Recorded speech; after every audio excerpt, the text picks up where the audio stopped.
Everyone, welcome back to my channel Biostudy. Guys, कैसे हैं आप लोग? I hope you all are fine.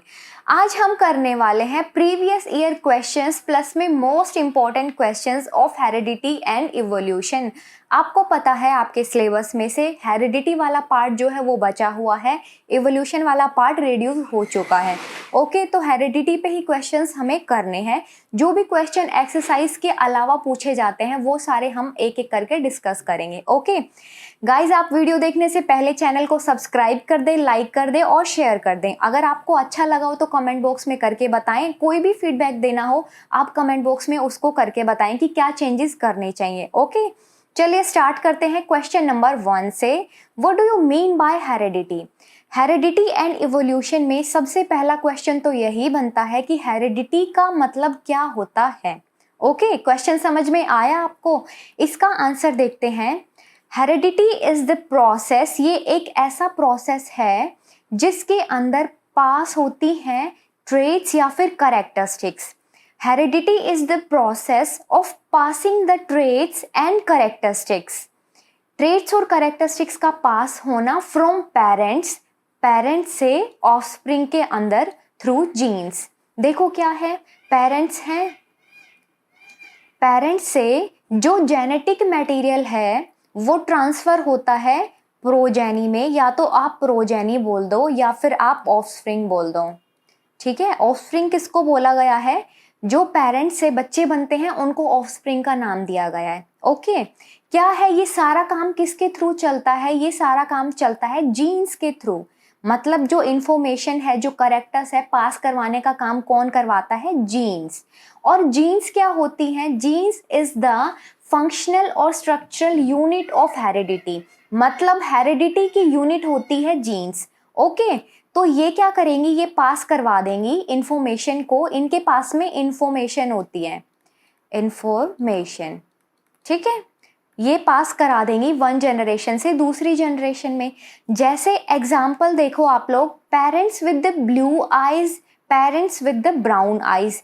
Parents हैं ब्लू आईज और ब्राउन आईज जिनके पास में है, मतलब जो आई का कलर है वो ब्राउन है और दूसरा ब्लू है। क्या करेंगे? ये pass down their genes for eye colour. Eye colour वाली जो जीन्स है वो पास कर देंगे ऑफस्प्रिंग के अंदर। ओके, और आपको पता है ये सारा काम जीन्स के थ्रू होता है क्योंकि जीन्स के पास में तो इंफॉर्मेशन मिलती है। ओके, समझ में आया ये क्वेश्चन आपको अच्छे से? अब सेकंड क्वेश्चन की ओर बढ़ते हैं। What are variations? क्वेश्चन है कि वेरिएशंस क्या होती हैं। वेरिएशंस क्या होती हैं उसको एक्सप्लेन करना है। ओके, आप एक चीज देखो कि आप कहीं पे ये वर्ड लिखा देखते हो कि वेरी करना या फिर डिफर करना या फिर चेंज होना। ये तीनों वर्ड एक ही है। वेरिएशंस में क्या होता है? चेंजेस देखने को मिलते हैं। ठीक है, variation is the change in the characteristics और traits of an individual which has not existed in their parents। मतलब क्या है? वेरिएशंस का मतलब होता है चेंज होना कैरेक्टरिस्टिक्स में या फिर ट्रेट्स में किसी भी इंडिविजुअल के। ठीक है, जो कि उनके पेरेंट्स के अंदर वो कैरेक्टर एग्जिस्ट नहीं करता। सपोज करो मैं ये आई कलर से लेके चलती हूँ, पेरेंट्स के अंदर होता है आई कलर। ठीक है, कुछ के क्या होगा, कुछ बच्चों में उनके सपोज करो उनके 3 किड्स हैं, पेरेंट्स के 3 बच्चे हैं। ठीक है, 3 बच्चे हैं, क्या होगा? एक की आईज का कलर ब्लू होगा और जो बाकी हैं इनका नॉर्मल कलर होगा जो पेरेंट्स से रिजेंबल करता होगा। अब जो ये वाला बच्चा है इसकी आई का कलर डिफरेंट है, इसका अपने पेरेंट्स की आई के कलर से मैच नहीं कर रहा, तो ये क्या करेगा? ये वेरिएशन को शो करेगा, ये चेंज दिखा रहा है उस कैरेक्टरिस्टिक में। ओके, अब आपको ये पता चल गया कि वेरिएशंस क्या होती हैं। पहले तो ये समझो कि वेरिएशंस के 2 टाइप्स होते हैं, reproductive variation and non reproductive variation. ठीक है, एक होता है रिप्रोडक्टिव वेरिएशन, दूसरा होता है नॉन रिप्रोडक्टिव वेरिएशन। ठीक है, ये इसके टाइप्स हैं। अब इसके अंदर डिफरेंस बताना है थर्ड क्वेश्चन में। What is the difference between reproductive and non reproductive variations? Okay, first point समझते हैं, नॉन रिप्रोडक्टिव वेरिएशन। देखो नाम में है कि other than the reproductive variation, क्या है, ये सोमैटिक सेल्स में देखने को मिलती हैं। सोमैटिक सेल्स से क्या मतलब है, cells of the body other than sperm and egg cells. Okay, sperm और एग सेल्स को आप छोड़ दो, उसके अलावा जो भी बॉडी की सेल्स हैं उनको सोमैटिक सेल्स बोला जाता है।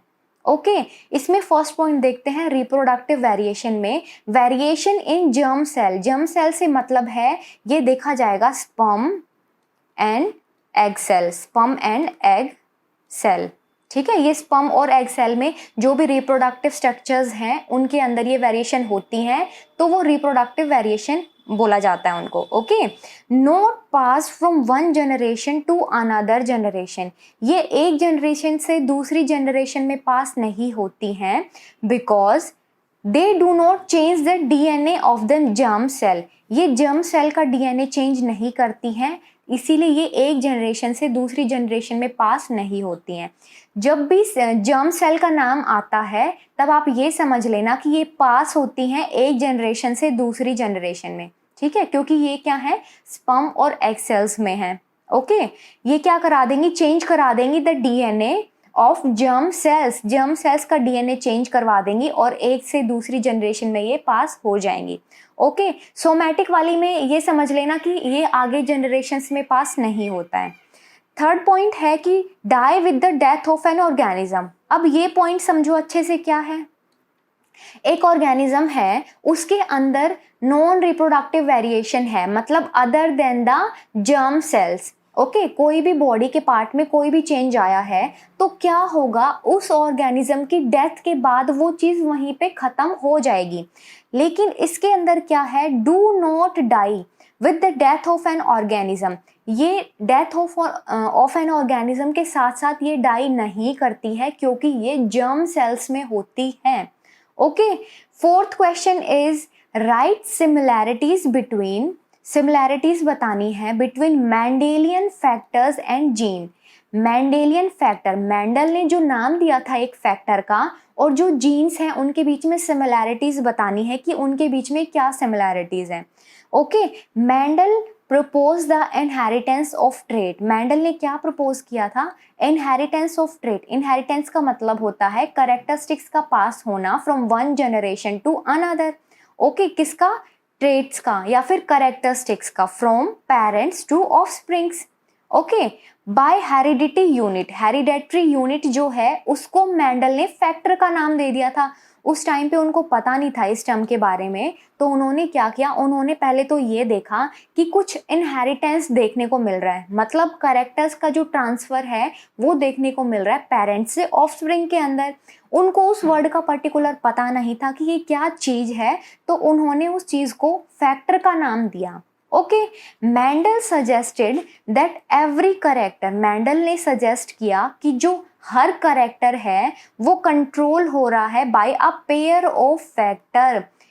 पेयर ऑफ फैक्टर यहाँ पे समझो क्या है, देखो कोई भी करेक्टर है, कोई भी करेक्टर है, जैसे आप समझो हाइट, हाइट का एक करेक्टर है, ये पेयर ऑफ फैक्टर में प्रेजेंट होता है। कैसे समझो इस बात को, एक है टॉल, दूसरा है ड्वार्फ, तो ये क्या है, ये पेयर ऑफ फैक्टर्स हैं। ओके, मेंडल ने यही चीज़ बताई थी, उन्होंने कॉन्ट्रास्टिंग करेक्टर्स को लिया था अपनी स्टडी के अंदर, अपने एक्सपेरिमेंट के अंदर। उन्होंने उसमें बताया था कि जो करेक्टर्स होते हैं वो कंट्रोल किए जाते हैं by a pair of factor, जैसे टॉल और ड्वार्फ वाला। ओके, सटन एंड बोवरी, अब ये नाम देखो क्या है, सटन एंड बोवरी, इन्होंने क्या दिया था, इन्होंने क्रोमोसोमल थियरी दी थी 1902 में। क्रोमोसोमल थियरी का मतलब है इसके अंदर क्रोमोसोम का वर्ड आ गया है। ओके, आपको पता है कि जो जीन्स होती हैं वो क्रोमोसोम के अंदर प्रेजेंट होती हैं और ये इंफॉर्मेशन कैरी करती है जो कि एक जनरेशन से दूसरी जनरेशन में पास होती हैं, राइट। क्या किया इन्होंने, Sutton and Boveri found similarities between the behaviour of Mendelian factor and the chromosome. उन्होंने क्या देखा कि जो मेंडेलियन फैक्टर है और जो क्रोमोसोम है उनके बीच में सिमिलैरिटीज है। ठीक है, फैक्टर्स एंड क्रोमोसोम, फैक्टर और क्रोमोसोम कहाँ पे प्रेजेंट हैं, पहले तो ये देखो, जो फैक्टर्स हैं वो भी मैंने बताया पेयर में प्रेजेंट होते हैं, और जो क्रोमोसोम्स हैं आपको पता है वो भी पेयर के अंदर प्रेजेंट होते हैं, ठीक है। Are present in paired condition, ये पेयर्ड कंडीशन में प्रेजेंट होते हैं in the parents. Okay, parents के अंदर ये पेयर में प्रेजेंट होंगे, और क्या होगा, सेपरेट करेंगे, separate during meiosis and again get paired after fertilisation. इस बात को आप यहाँ से समझो। देखो, हेरिडिटी एंड इवोल्यूशन वाले चैप्टर में आपको, अगर आप ये क्वेश्चंस कर रहे हो तो आपको ये तो पता चल गया होगा कि dihybrid cross, monohybrid cross, dominant, recessive, ये सब क्या होते हैं, ये तो आप लोगों को पता चल गया होगा। अगर आपको अभी भी नहीं पता तो आप इससे पहले वाली वीडियो जाके देखो, आपके सारे डाउट्स क्लियर हो जाएंगे। ओके, देखो क्या है, ये पेरेंट्स हैं, capital T, small T. Okay, ये है पेरेंट्स अपने पास में। एक है डोमिनेंट जो कि अपने आप को एक्सप्रेस कर लेता है, दूसरा है रेसेसिव जो कि एक्सप्रेस नहीं कर पाता है। अब जो स्मॉल लेटर्स वाले हैं वो रेसेसिव होते हैं, recessive, they are not able to express themselves. Okay, जो कैपिटल टी वाले हैं स्टूडेंट्स वो होते हैं डोमिनेंट फैक्टर्स। अब क्या हुआ, जो ये वाली लाइन है यहाँ पे देखो, ये वाली जो लाइन है मैं स्टार मार्क करती हूँ इसको, और इसी को मैं यहाँ एक्सप्लेन कर रही हूँ। सॉरी, आज थोड़ा सा इशू था, इसकी वजह से मुझे आज ये हैंडमेड रिटन नोट्स पे समझाना पड़ रहा है आपको। कोई बात नहीं, नेक्स्ट वाली वीडियो में मैं आपको पीपीटी से ही समझाऊंगी। ओके, देखो क्या था, यहाँ पे गैमीट्स बनते हैं तो ये अपने आप को सेपरेट कर लेते हैं, यहाँ पे इनका सेपरेशन हुआ, और वापस से ये क्या करेंगे, पेयर बना लेंगे जब ये फर्टिलाइज करेंगे। ओके, पेरेंट से क्या बने, गैमीट्स बने, पहले male parent, female parent. Okay, उनके बाद उनके गैमीट्स बने, और गैमीट्स क्या करेंगे, मेल और फीमेल गैमीट फ्यूज कर लेंगे। फ्यूज करने का मतलब है उन्होंने वापस से पेयर बना लिया। ओके, ये यहाँ पे सेपरेट हो गए हैं। जब ये गैमीट बने, इनके अंदर मियोसिस डिवीजन हुआ। मियोसिस डिवीजन का मतलब होता है रिडक्शन डिवीजन होना, ठीक है। जैसे 2n है, 2n से n बन गया, रिड्यूस हुआ है। यहाँ पे देखो कैपिटल टी ऐसे था, यहाँ पे गैमेट बने तो ये है T और ये है इससे T, ये है गैमेट्स। ओके, समझ में आया, गैमेट फॉर्मेशन के टाइम पे सेपरेट हो जाएंगे और वापस इनका फ्यूजन होगा, फर्टिलाइजेशन होगा तो वापस से पेयरिंग बना लेंगे।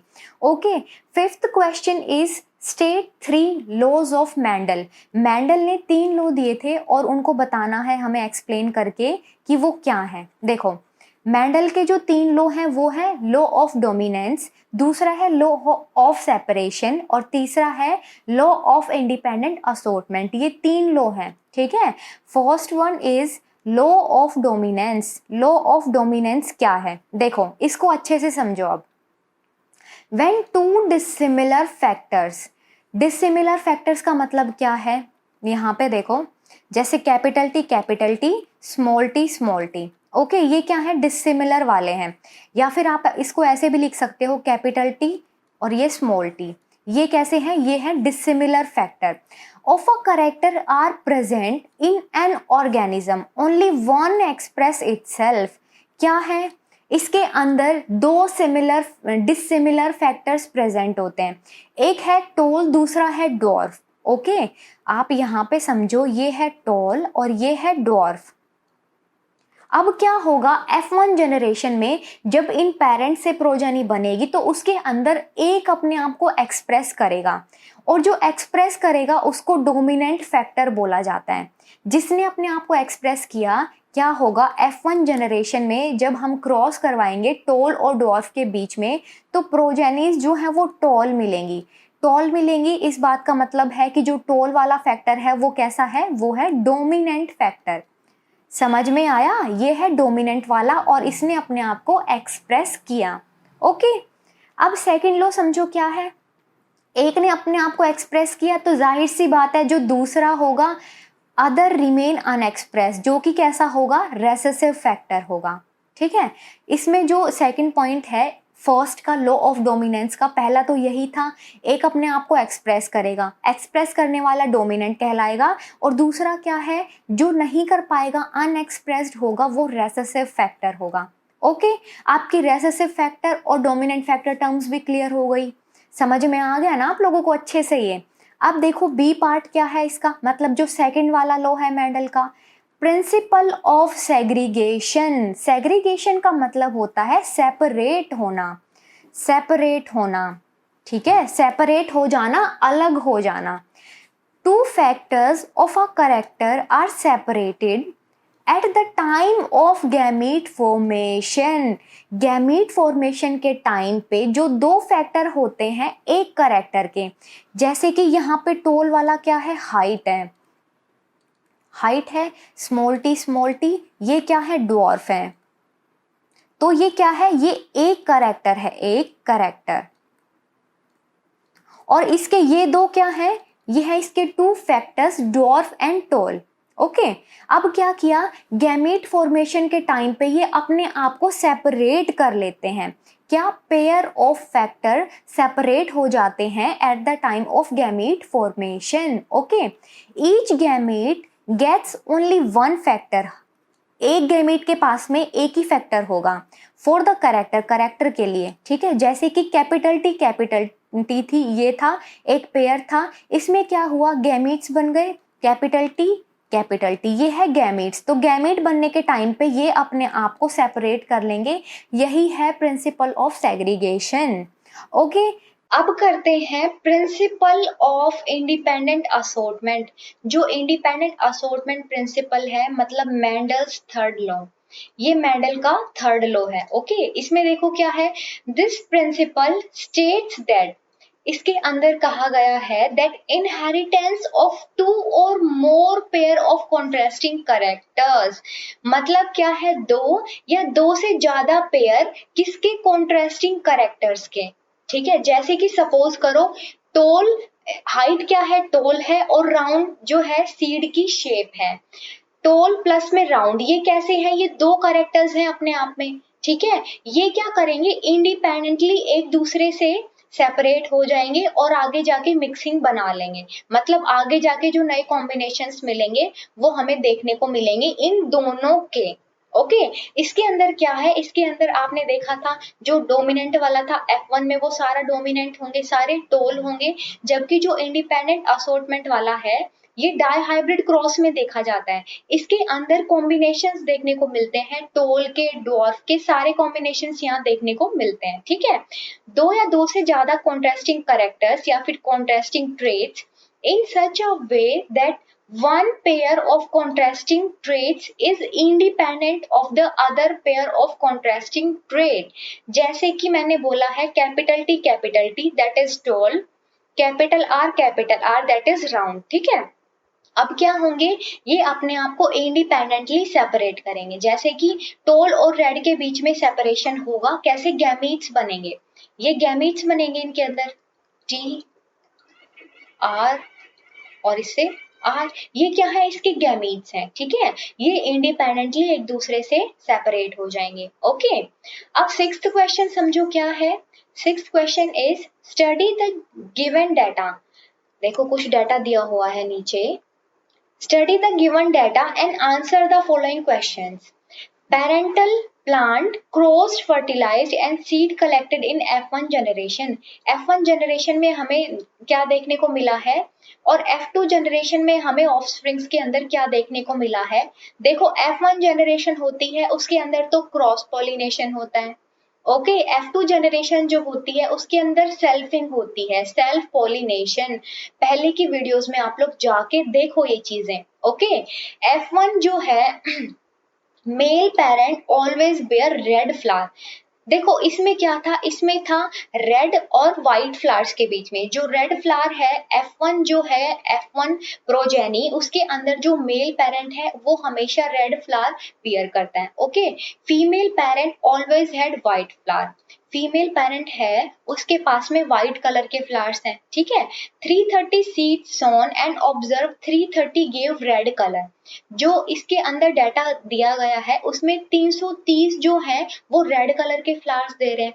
Out of 44 seeds 33 seeds gave plant with the red flower and 11 gave seed with the white flower. देखो यहाँ पे डाटा कुछ भी दे रखा हो आपको, यहाँ पे 330 है, 44 है, इसकी जगह पे 550, 520 कुछ भी डाटा दिया हुआ हो, जो भी ज्यादा होंगे नंबर में, वो क्या होंगे, वो यहाँ पे होंगे डोमिनेंट। अब यहाँ पे रेड कलर जो है वो ज्यादा है, ठीक है, तो ये होगा डोमिनेंट फैक्टर, क्योंकि ये अपने आप को ज्यादा एक्सप्रेस कर रहा है। अब जो कम नंबर है वो रेसेसिव फैक्टर है, क्योंकि उसने अपने आप को एक्सप्रेस इतना नहीं किया। ओके, इसके अंदर क्या बताना है, what is the term for this type of cross. देखो क्या था, यहां लिख देती हूँ, रेड फ्लावर क्रॉस हुआ व्हाइट फ्लावर के साथ में, व्हाइट फ्लावर। ये जो है ये नंबर में ज्यादा है, ये नंबर में बहुत कम है। ये पूछा है कि इस क्रॉस को क्या बोलेंगे, इस क्रॉस को बोलेंगे मोनोहाइब्रिड क्रॉस। क्यों बोलेंगे, क्योंकि इसके अंदर सिंगल कैरेक्टर लिया गया है, किसका, colour of flower. Colour of flower is a single character, ठीक है। मोनो का मतलब क्या होता है, सिंगल, मोनो का मतलब होता है सिंगल कैरेक्टर। तो जो सिंगल कैरेक्टर के बीच में क्रॉसिंग हुई है तो उसको मोनोहाइब्रिड क्रॉस बोला जाएगा। ओके, इसके अंदर सेकंड पार्ट देखो क्या है, what does the data of the column marked F indicate. F जो है ये क्या इंडिकेट करता है, देखो red colour of a flower dominant over white flower, जो एफ है ये क्या, प्रोजेनिस को, जनरेशंस को डिनोट करता है। ओके, अब जनरेशंस में क्या देखने को मिला है, पेरेंट से प्रोजेनी बनी है, उसके अंदर ये देखने को मिला है जो रेड कलर है वो डोमिनेंट है, वो अपने आप को ज्यादा एक्सप्रेस कर रहा है, क्योंकि ये नंबर में भी तो ज्यादा है, ठीक है। व्हाइट जो है वो रेसेसिव है, ये है रेसेसिव, और ये नंबर में भी बहुत कम है, ठीक है। तो आप डाटा में कंफ्यूज मत होना, डाटा कुछ भी दिया हो, ज्यादा नंबर वाले होंगे भाई वो डोमिनेंट फैक्टर्स होंगे, जो कम नंबर वाले होंगे वो रेसेसिव होंगे। ओके, इसका थर्ड पार्ट है express the gene type. Gene type क्या है, पेरेंट्स का, F2 प्रोजेनी का और F1 प्रोजेनी का। देखो क्या है, पेरेंट्स जो है उनका ये टाइप है, ये है dominant factors, dominant, capital R is dominant. आप हमेशा डोमिनेंट जो है उसको कैपिटल फॉर्म में लिखते हो। Okay, small R is what, recessive, ये है रेसेसिव वाले, रेसेसिव। ओके, F2 प्रोजेनी जो है उसमें हमें देखने को मिला है कैपिटल आर, स्मॉल आर। देखो कैसे, यहाँ पे था, देखो यहाँ पे था capital R, small R. Okay, यहाँ पे F1 प्रोजेनी जो है उसके अंदर सारे कैसे मिले, कैपिटल आर, स्मॉल आर, ये कैसे हैं, सारे हैं रेड कलर के फ्लावर, ये है F1 प्रोजेनी। अब F1 प्रोजेनी के बाद में F2 प्रोजेनी जो है उसके अंदर सेल्फ क्रॉसिंग करवा दी। देखो F1 प्रोजेनी का रिजल्ट क्या है, कैपिटल आर, स्मॉल आर, ये है F1 प्रोजेनी। ओके, अब आपने क्या किया, मैंने ये आपको ऐसे समझाया हुआ है, ये देखो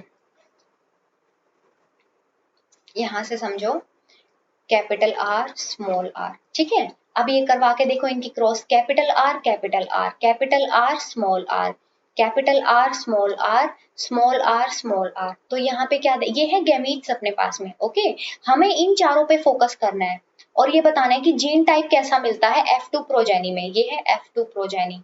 ओके, देखो कैपिटल आर ये मैंने यहाँ लिखा हुआ है, कैपिटल आर स्मॉल आर ये दोनों है, ये मैंने यहाँ लिखा हुआ है, और ये जो स्मॉल आर है ये मैंने यहाँ लिखा हुआ है। ओके, F1 प्रोजेनी में कैसे मिलेंगे, कैपिटल आर, स्मॉल आर, देखो यही है, यहाँ पे उठाए थे मैंने कैपिटल आर, स्मॉल आर, ये सारे कैसे थे, रेड कलर के फ्लावर थे, और ये हमें F1 प्रोजेनी में मिले। ओके, अब नेक्स्ट क्वेश्चन देखो क्या है, who provided the evidence of DNA as a genetic material। देखो DNA को जेनेटिक मटेरियल बोला जाता है, लेकिन इसका एविडेंस किसने दिया था, ठीक है, ये है फर्स्ट पार्ट। सेकंड पार्ट क्या है, why DNA is called polynucleotide। Okay, third है इसमें list 3 important features of double helix model of DNA.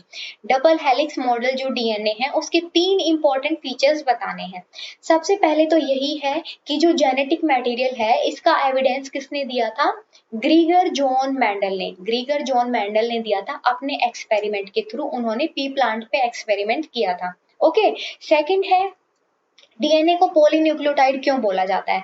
DNA को पॉलीन्यूक्लियोटाइड बोला जाता है because it is long polymer of nucleotide molecules. Nucleotide molecules की ये लॉन्ग पॉलीमर होती है, ठीक है, इसीलिए इसको पॉलीन्यूक्लियोटाइड बोला जाता है। ओके, और ये क्या होती है? देखो आपको पता है डीएनए और आरएनए इसी से मिलके बनता है, तो हम क्या बोल सकते हैं? Building block of genetic material, building block of DNA RNA. Okay, ये बिल्डिंग ब्लॉक होता है किसका? डीएनए का, ठीक है। न्यूक्लियोटाइड जो है are the units of DNA, DNA की यूनिट्स होती हैं। और इसके इंपॉर्टेंट फीचर्स क्या हैं? किसके? हेलिकल स्ट्रक्चर के। न्यूक्लियोटाइड वाला समझ में आया? ये लॉन्ग पॉलीमर चेन जो होती है उससे बने होते हैं न्यूक्लियोटाइड्स की, इसीलिए इसको पॉलीन्यूक्लियोटाइड बोला जाता है। और जो ये ब्लॉक है, यूनिट्स है न्यूक्लियोटाइड किसकी? डीएनए की। ओके, इंपॉर्टेंट फीचर्स में देखते हैं, both the chains in helical run anti parallel. देखो क्या है, कुछ ऐसा सा स्ट्रक्चर आपने देखा होगा। एंटी पैरेलल का मतलब है, देखो एक होगा 3 डैश, एक होगा 5 डैश, ठीक है, एक होगा 3 डैश और दूसरा होगा 5 डैश, तो ये एंटी पैरेलल चलती हैं एक दूसरे के। Okay, there are 2 nitrogenous bases, इसके अंदर 2 नाइट्रोजिनस बेसिस देखे जाते हैं। क्या है? Purines and pyrimidines. प्यूरिन्स और पिरामिडिन्स जो हैं वो रिंग के बेसिस पे देखे जाते हैं। प्यूरिन्स हैं, इसके अंदर 2 रिंग्स प्रेजेंट होती हैं। आपको इसके अंदर पूरा अंदर तक नहीं घुसना, बस कुछ चीजें याद रखनी है कि न्यूक्लियोटाइड क्यों बोला गया उसको। न्यूक्लियोटाइड इसलिए बोला गया क्योंकि वो उसमें लंबी चेन होती है और ये यूनिट होती है डीएनए की। दूसरा ये है कि एंटी पैरेलल रन करता है हेलिकल स्ट्रक्चर डीएनए का, ठीक है। उसमें नाइट्रोजिनस बेसिस होते हैं 2 टाइप के, प्यूरिन्स एंड पिरामिडिन्स। प्यूरिन जो है उनके अंदर 2 रिंग देखने को मिलती हैं और पिरामिडिन जो है उसके अंदर 1 रिंग देखने को मिलती है। ओके, और इसके अंदर क्या बेस पेयर्स होते हैं? A G, adenine guanine, okay, T C thymine cytosine, इसके अंदर ये पेयर्स देखने को मिलते हैं। आपको पता है जो ए है वो हमेशा बाइंड करेगा टी के साथ में, मतलब ए की जो पेयरिंग है वो टी के साथ में देखने को मिलेगी। और यहाँ पे ये ऐसे लिखा हुआ है, मतलब यहाँ पे ये डबल बॉन्ड है, डबल बॉन्ड है ए और टी के बीच में। ओके, जैसे यहाँ पे देखो ए टी, अब यहाँ पे 3 बॉन्ड है तो ये होगा जी सी। जो सी है वो हमेशा बाइंड करता है जी के साथ में, या फिर आप ऐसे बोल दो जो जी है वो हमेशा बाइंड करेगा सी के साथ में, और वहां पे ट्रिपल बॉन्डिंग देखने को मिलेगी, ट्रिपल बॉन्डिंग। और ये बॉन्डिंग कैसी है? ये हाइड्रोजन बॉन्डिंग है, ठीक है, हाइड्रोजन बॉन्डिंग है। तो इसमें 3 बनेंगे, जी का सी के साथ में पेयरिंग होगा, उसमें 3 बॉन्ड्स बनेंगे, ट्रिपल बॉन्डिंग देखने को मिलेगी। ओके, इतना समझ में आया आप लोगों को? अब देखो ये लास्ट क्वेश्चन, इसका समझो क्या है। Give the basic features of the mechanism of inheritance. Inheritance का जो मैकेनिज्म है उसका बेसिक फीचर हमें बताना है। Basic features of mechanism of inheritance क्या है? Each character is controlled by a pair of factor. ये बात मैंने आप लोगों को बताई थी कि जो हर करेक्टर है वो कंट्रोल किया जाता है by a pair of factor. Okay, the factors में बी सिमिलर और डिसिमिलर। ये फैक्टर सिमिलर भी हो सकते हैं और ये डिसिमिलर भी हो सकते हैं। कैसे? सिमिलर में कैपिटल टी स्मॉल टी, ठीक है, ये दोनों सिमिलर हैं और ये दोनों सिमिलर हैं। डिसिमिलर मतलब capital T small T. Okay, अब दूसरा देखो क्या है, when 2 dissimilar factors of a character are present. अगर 2 डिसिमिलर फैक्टर्स प्रेजेंट होते हैं in an organism, only one express itself. अपने आप को एक एक्सप्रेस कर पाता है जबकि जो दूसरा है वो अनएक्सप्रेस्ड रहता है, ठीक है। ये मैं इतनी बार बता चुकी हूँ आप लोगों को कि एक जो है वो अपने आप को हमेशा एक्सप्रेस करेगा और जो दूसरा है वो हमेशा अपने आप को अनएक्सप्रेस्ड रखेगा। जैसे कि डोमिनेंट, देखो यहाँ से समझो, एक डोमिनेंट होगा और दूसरा रेसेसिव होगा, दूसरा होगा रेसेसिव। जो डोमिनेंट वाला है वो अपने आप को एक्सप्रेस कर लेगा, रेसेसिव वाला अनएक्सप्रेस्ड रहेगा, ठीक है। इसके अंदर जो सी पॉइंट है वो है 2 factors of a character are separated at the time of gamete formation. कोई नई चीज़ नहीं है, गैमीट फॉर्मेशन के टाइम पे वो जो कैरेक्टर है जिसके अंदर 2 फैक्टर्स हैं वो अपने आप को सेपरेट कर लेंगे, ठीक है। Only 1 factor for the character, ये अपने आप को सेपरेट कर लेंगे, capital T capital T. Okay. D point है इसके अंदर, इनहेरिटेंस ऑफ टू और मोर, इनहेरिट होना दो या दो से ज्यादा पेयर ऑफ कॉन्ट्रास्टिंग ट्रेट्स का in such a way that one pair of a contrasting trait is independent of the other pair of contrasting trait. जैसे कि capital T capital T capital R capital R. अब यहाँ पे क्या है, यहाँ पे है दो पेयर, यहाँ पे एक पेयर है कैपिटल टी, दूसरा है कैपिटल आर, ठीक है। ये अपने आप को इंडिपेंडेंटली एक दूसरे से सेपरेट कर लेंगे, ठीक है। गैमेट फॉर्मेशन के टाइम पे ये एक दूसरे से इंडिपेंडेंटली सेपरेट हो जाएंगे, बिल्कुल भी ये पेयर्स एक दूसरे पे डिपेंडेंट नहीं है। Okay, thanks for watching guys. अगर आप लोगों को अच्छी लगे वीडियो तो लाइक करें, शेयर करें ना, सब्सक्राइब करें, ठीक है। चलिए कल मिलते हैं, बाय।